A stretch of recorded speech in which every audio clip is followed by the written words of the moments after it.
আসসালামু আলাইকুম বন্ধুরা, কেমন আছো সবাই? আশা করি সবাই ভালো আছো। কাল অনেক রাতে বাড়ি ফেরার কারণে ভিডিও আপলোড করতে পারিনি, তাই আজ করে দিলাম। আশা করি তোমরা বুঝবে। রাতে পাপা ফোন করেছিল আজকে নবী দিবস উপলক্ষে সবাইকে যাওয়ার জন্য, তাই আর দেরি না করে বাসি কাজ ছেড়ে চলে এলাম চা বসাতে। চা বসিয়ে দিয়ে এবার চিন্তা করছি যে কখন বেরোনো যায়। যাই হোক, অ্যাসিডিটির কারণে আমি লিকার চা খাওয়াটাই পছন্দ করি। তোমরা কি খেতে পছন্দ করো আমাকে নিশ্চয়ই জানিও কমেন্ট করে। চা খেতে খেতে ভাবছিলাম যে কী ড্রেস পরে যাওয়া যায়। এরই মধ্যে মিছিলের শব্দ এলো। মিছিলের একটা ভিডিও আগেই আপলোড করে রেখেছি, ওটা তোমরা দেখে নিও আমার চ্যানেলে গিয়ে। আর হ্যাঁ, প্লিজ চ্যানেলটিকে সাবস্ক্রাইব করে দিও। অনেক ভাবনা চিন্তার পর এই ড্রেসটাই বেছে নিলাম আজকে পরে যাওয়ার জন্য। তাই আর দেরি না করে গোসল করে চলে এলাম তোমাদের সাথে ড্রেসটা শেয়ার করতে।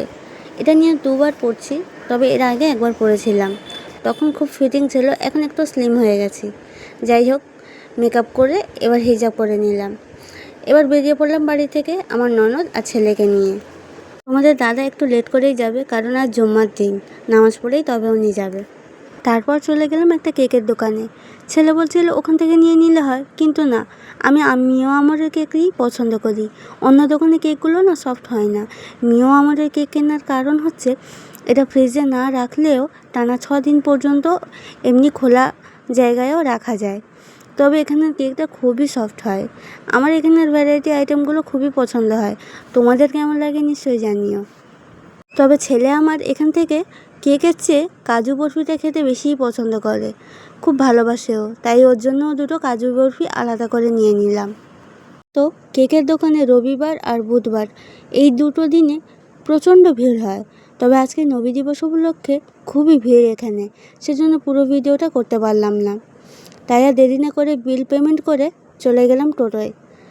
এই জায়গাটা কোথায় বা আমি কোথায় থাকি তোমরা জানতে চাইলে কমেন্ট করে নিশ্চয়ই জানিও। চলে গেলাম বাপের বাড়ি।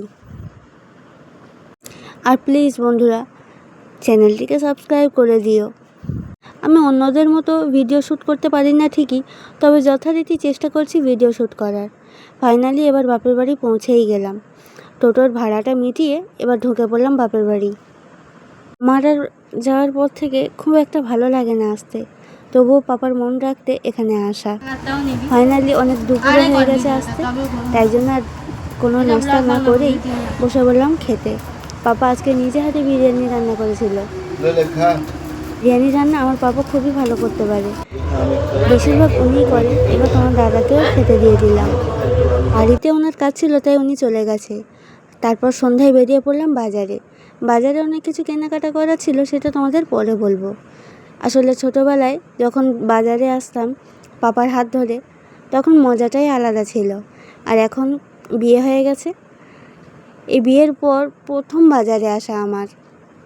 এর আগে আর আসিনি। সেই কোন ছোটোবেলায় এসেছিলাম মনে নেই। তবে বাজার হাটের পরিস্থিতি আগের থেকে অনেকটাই খারাপ। সামনেই দুর্গাপুজোর সময় এখানে ভিড়েতে পা গলানো যেত না। থেকে বেচা বিক্রি দোকানদারদের অনেকটাই কমে গেছে। পাপা শসা নেওয়ার পর এবার মেডিসিন দোকানে খালার মাথা যন্ত্রণা হচ্ছিল, তার জন্য মেডিসিন নিয়ে নিল। খালা আমার পান খেতে ভালোবাসে, সারাদিন ওনাকে চা আর পান দিলেই যথেষ্ট, তাই পাপা পান নিয়ে নিল।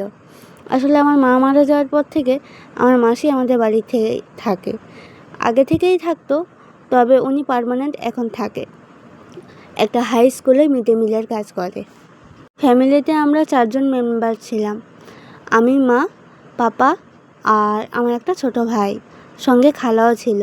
মা মারা যাওয়ার পর থেকে তারা এখন 3 জনই থাকে। পাপা অনেকক্ষণ সময় লেগে গেল সুপারি, জর্দা, পান আলাদা আলাদা করে হিসেব করে গুনতে। আমরা বাড়িতে আগেই পৌঁছে গেছিলাম, পাপা ওদিকে ফুচকা কিনছিল। এই দেখো, আমার ছেলে ফুচকা খেতে খুবই ভালোবাসে, কত তৃপ্তি করে খাচ্ছে বলো তো। আর একটা কথা যেটা বলতে বাকি ছিল, তোমাদের দাদার জন্য এক জোড়া জুতো কিনেছি, সেটাই সারপ্রাইজ রেখেছি। ওনাকে বলিনি বা বলবোও না, তবে বাড়ি নিয়ে গিয়ে একেবারে দেখাবো। এতে খাওয়া দাওয়া সেরে বাড়ি ফিরে যাই। বাড়ি ফিরে জুতোটা ওনার সামনে রাখতেই খুবই অবাক হয়ে যায়। ওনাকে জিজ্ঞেস করতে যে জুতোটা কেমন হয়েছে, বলল ভালোই হয়েছে, সেই জন্য হেসে যাচ্ছে। আসলে উনি ভাবতে পারেনি আমি আন্দাজ করে ওনার জন্য জুতো কিনে আনবো বলে, আমারই পায়ের মাপের। বিশেষ করে ওনার পায়ের মাপ আর আমার পায়ের মাপ বরাবর একই। তবুও বললাম একবার ট্রাই করে দেখো ফিটিংসে আসে কি। আমার তো খুব ভয় করছিল জুতোটা না আবার এক্সচেঞ্জ করতে হয় ফিটিংসের জন্য। তারপর উনি আস্তে আস্তে জুতোটা গলিয়ে দেখলো যে হ্যাঁ, মোটামুটি ফিটিংসে ভালোই হয়েছে। প্রথমে তো এক পায়ে গলিয়ে চুপ করে যাচ্ছিল, খুলে দিচ্ছিল। তো আমি বললাম যে না, দুটো পায়েই ফিটিং করে দেখো সমানে, হলে ভালো, না হলে দোকানদার বলেছে এক্সচেঞ্জ করে দেবে। আগেই আমার ছেলে বলেছিল আব্বাকে একটা সারপ্রাইজ দিতে। আর এই যে আমার ছোট ছেলে, আজকাল এআইতে যে পোর্ট্রেট করা বাচ্চাগুলো হয় না, ঠিক ওদেরই মতন একটা তিরঙ্গার প্যাকেট কোত্থেকে কুড়িয়ে এনে বলছে দেখো। আশা করি বন্ধুরা আজকের পুরো দিনের ভিডিওটা তোমাদের সাথে শেয়ার করতে পারলাম। করি আজকের দিনের পুরো ভিডিওটা তোমাদের কাছে ভালো লেগেছে। তবে ভিডিওটা ভালো লেগে থাকলে লাইক, কমেন্ট, শেয়ার নিশ্চয়ই করো আর সাবস্ক্রাইব করে দিও। টাটা।